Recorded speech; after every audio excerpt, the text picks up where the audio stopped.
We transition now from the cool, damp silence of the earth into the searing, relentless clarity of the sky.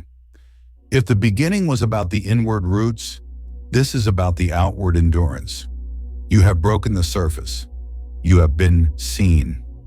But do not mistake visibility for victory. Patience in the light is harder than patience in the dark.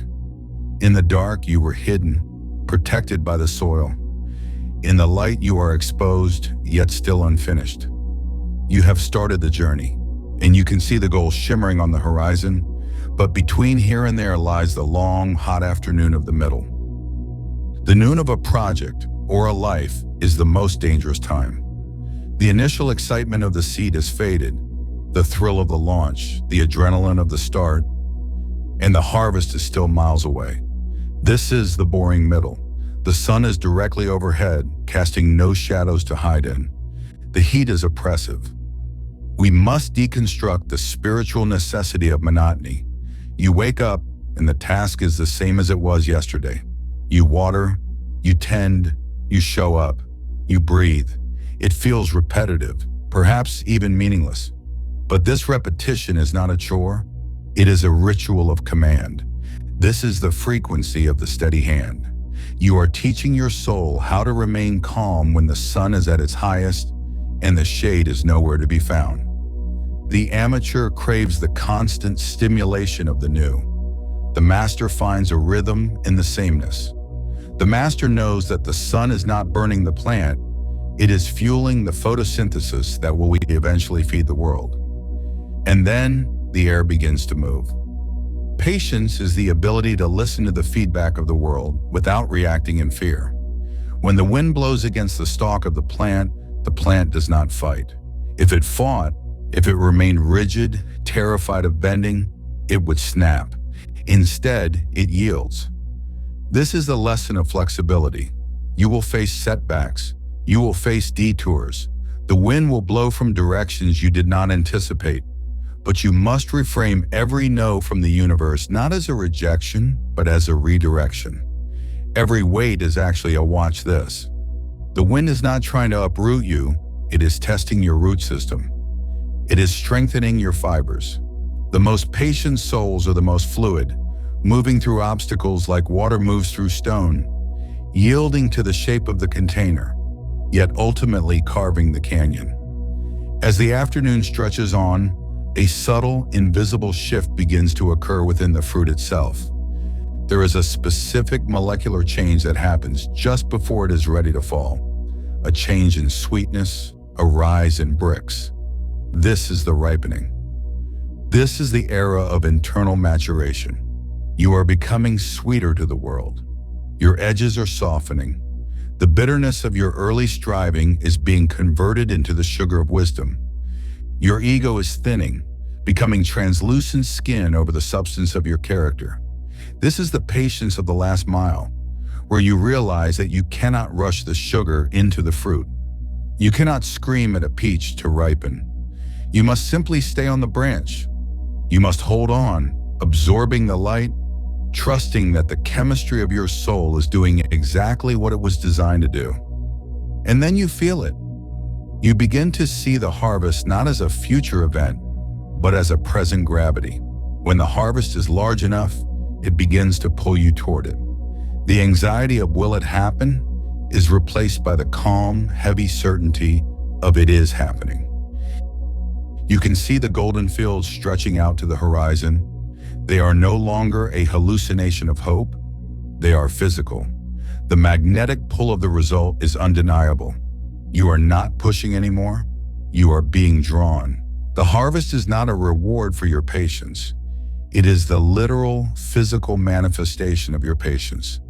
It is the accumulated weight of every moment you refuse to quit in the dark and refuse to wither in the sun. Finally, the sun begins to dip below the western line. The heat breaks, the light turns gold, then violet. We reach the state of total equilibrium. The work is done. The plant stands tall, heavy with grain, bowing slightly under the weight of its own success. This is the great stillness. The patience has been completed. This is the lullaby of the full grain. a song of absolute satisfaction. As the twilight settles, you merge the memory of the seed with the reality of the harvest into a single point of now. You look back at the empty dirt, the dark waiting room, the scorching noon, the bending wind, and you realize the truth. The wait was not the price you paid for the feast. The wait was the feast. It was the waiting that forged you. It was the endurance that expanded you. You have arrived, not just at the destination, but at the version of yourself capable of inhabiting it. The noon of a project or a life is the most dangerous time. We have left the mystery of the soil and the cool promise of the morning. The dew has evaporated. The long, stretching shadows that made the world look dramatic and full of depth have vanished. Now the sun is directly overhead. It is a flat, relentless light that exposes everything. There is no place to hide. This is the geometry of the noon. This is the boring middle. You know this place. It is the moment when the initial adrenaline of the launch has burned off, but the finish line is not yet visible. The seed was exciting because it was potential. The harvest will be exciting because it is reward. But the noon is just work. It is the vast, arid stretch of time where the romance of the dream dies and only the mechanics of the commitment remain. Most people quit at noon. They quit because they are addicted to the start. They love the feeling of buying the domain name, of signing the gym membership, of writing the first chapter. They love the identity shift of beginning, but they have no tolerance for the monotony of continuing. When the novelty fades, they look at the daily task, the watering, the weeding, the showing up, and they feel cheated. They think something has gone wrong because it is no longer fun. They mistake the lack of dopamine for a lack of progress. They mistake the silence of the midday sun for the absence of God. But we are here to deconstruct the spiritual necessity of monotony. We are here to tell you that the repetitive act is not a chore. It is a ritual of command. Watch the master gardener at noon. He does not run. He does not panic. He does not look for a new garden just because this one is currently boring. He moves with a terrifying steadiness. He fills the bucket. He walks the row. He pours the water. He returns to the well. He fills the bucket. He walks the row. To the amateur, this looks like drudgery. To the master, this is the frequency of the steady hand. The steady hand is the ability to maintain your standard of performance when your emotional state has flatlined. It is the refusal to let your feelings dictate your actions. The amateur works only when they feel inspired. The master works because it is noon, and at noon we work. There is a profound alchemy in this boredom. When you do the same thing over and over again, stripping away the need for entertainment, you are actually purifying your will. You are moving from motivation to discipline. Motivation is a fickle wind. It comes and goes. Discipline is the engine that runs even when there is no wind. The noon sun is hot. It beats down on your neck. You want to retreat to the shade. You want to check your phone. You want to distract yourself with a new idea, a new project, a new start. But you must stay in the field. You must learn to love the texture of the routine. You must find the microjoy in the repetition. The way the water hits the dry earth, the sound of the hoe striking the dirt, the rhythm of your own breath. These are not empty details. They are the beads of a rosary you are praying with your hands. This is where the win is actually secured. The harvest is not determined by the excitement of the planting. It is determined by the consistency of the watering during the long, unglamorous months of the middle. If you neglect the noon because it is boring, you will have nothing to harvest in the evening. So do not despise the mundane. Do not look for fireworks in the middle of the day. The sun is doing its work. The chlorophyll is processing the light. The energy is being stored. It is quiet. It is heavy. It is slow. But it is real. Stand tall in the heat. Wipe the sweat from your brow and do not complain about the temperature. This heat is not here to burn you. It is here to bake the resolve into your bones. You are not just growing a crop, you are outlasting your own weakness. You are becoming the person who does not need applause to keep moving. You are becoming the master of the noon. And then the stillness breaks. The air begins to move. At first it is a relief, a gentle stirring that cools the sweat on your neck after the long punishment of the noon sun. But the stirring does not stop. It grows. It gathers speed. It becomes a force that pushes against everything you have built. This is the language of the wind. You have spent so long praying for growth, but you forgot that growth makes you a target for the gale. When you were a seed, the wind could not find you. You were low. You were hidden. But now you are tall. You have occupied space. You have raised your head above the parapet of the soil. And because you are standing, you must withstand. Patience is no longer about waiting. It is about bending. The wind screams against the stalk. It is the criticism you didn't see coming. It is the market shifting overnight. It is the no that echoes in your inbox. It is the betrayal of a partner, the sudden illness, the delay that feels personal. The amateur feels the wind and thinks they are being attacked. They stiffen. They brace their ego against the gust, screaming, "I will not move. I have worked too hard to be pushed around." And because they are rigid, they snap. But the master listens to the wind. The master knows that the wind is not an enemy. It is an instructor. It is the feedback of the world testing the integrity of your structure. Watch the tall grass. Watch the bamboo. When the gale comes, they do not argue with it. They bow. They go low. They let the energy of the storm pass over them. This is not surrender. This is aerodynamics. The plant knows that if it tries to be a stone, it will break. But if it becomes like water, if it becomes fluid, it will survive. You must learn the physics of resilience. Resilience is not about being hard. It is about being elastic. It is the ability to absorb the shock of the no and convert it into motion. Every time the wind pushes you, it is actually stimulating your root system. Science tells us that trees grown in a biosphere without wind fall over under their own weight. They need the stress. They need the push to trigger the production of reaction wood, the dense, fibrous muscle that allows them to hold up the canopy. So when the chaos comes, do not pray for it to stop. Pray for the flexibility to dance with it. Reframe the obstacle. The no is not a rejection, it is a redirection. The closed door is the wind telling you, not this way. The delay is the wind saying, wait, watch this. I am saving you from a cliff you cannot see. As the storm passes, you stand back up. You are tired, yes. You are windblown. But you are still standing. And you are stronger than the version of you that existed in the morning. Because now you know you can bend without breaking.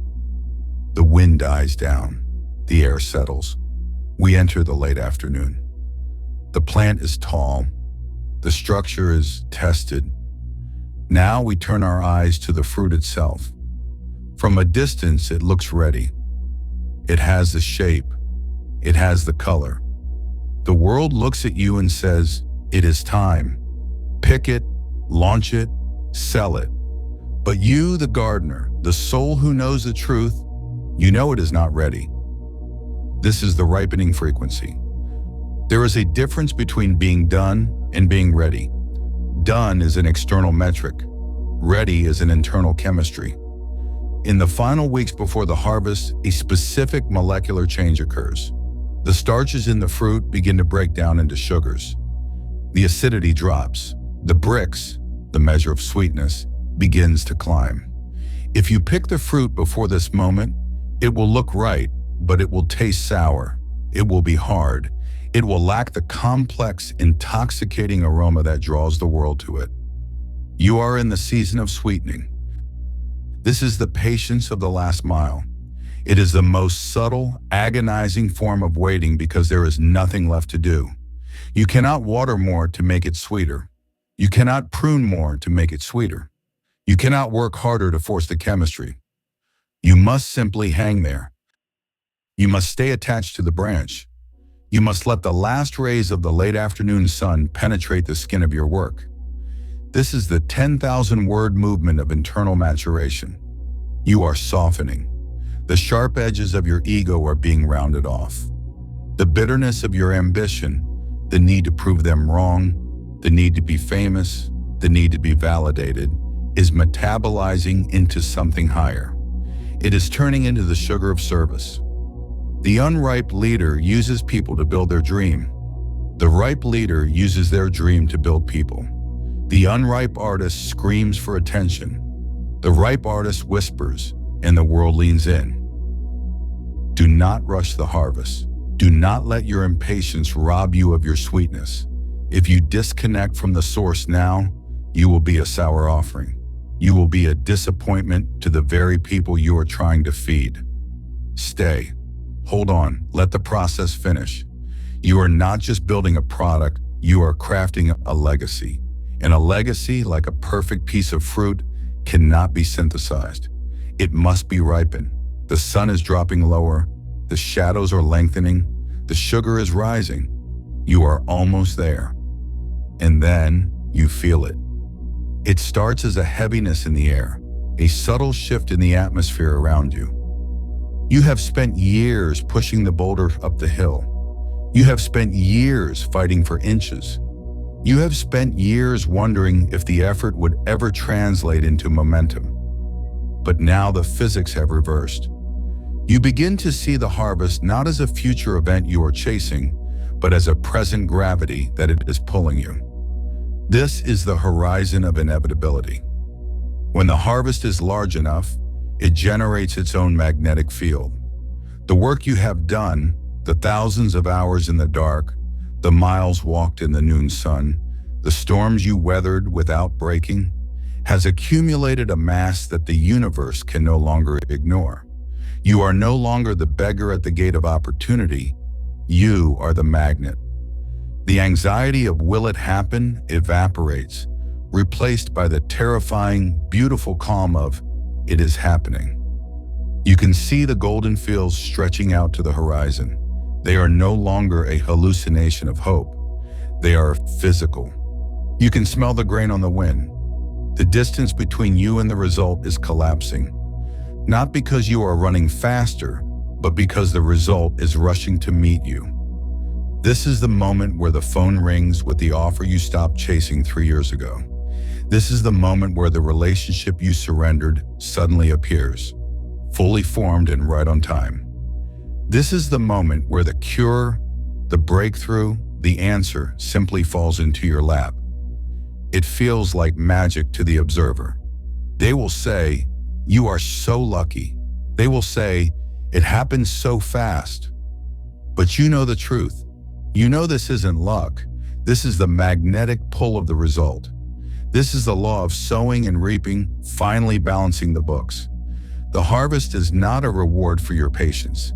It is the literal, physical manifestation of your patience. It is the accumulated weight of every moment you refuse to quit in the dark and refuse to wither in the sun. The gravity is undeniable. You are not pushing anymore. You are being drawn. Finally, the sun begins to dip below the western line. The heat breaks, the light turns gold, then violet, painting the sky in colors that feel like a benediction. The birds settle into the trees. The wind dies down completely. We reach the state of total equilibrium. The work is done. The plant stands tall, heavy with grain, bowing slightly under the weight of its own success. This is the great stillness. You walk out into the field one last time. You run your hand along the rough, golden heads of the wheat. You feel the density of it. You remember the seed, that tiny, insignificant speck you held in your palm all those thousands of words ago. You remember the fear. You remember the silence of the soil. You remember the scorching heat of the noon where you almost walked away. And you realize with a sudden, overwhelming clarity that the wait was not the price you paid for the feast. The wait was the feast. It was the waiting that forged you. It was the endurance that expanded you. If you had been given this harvest on day one, you would have been a child playing with a loaded weapon. You would have squandered it. You would have been crushed by the weight of your own blessing. But you are ready now. You have arrived, not just at the destination, but at the version of yourself capable of inhabiting it. This is the lullaby of the full grain. It is a song of absolute satisfaction.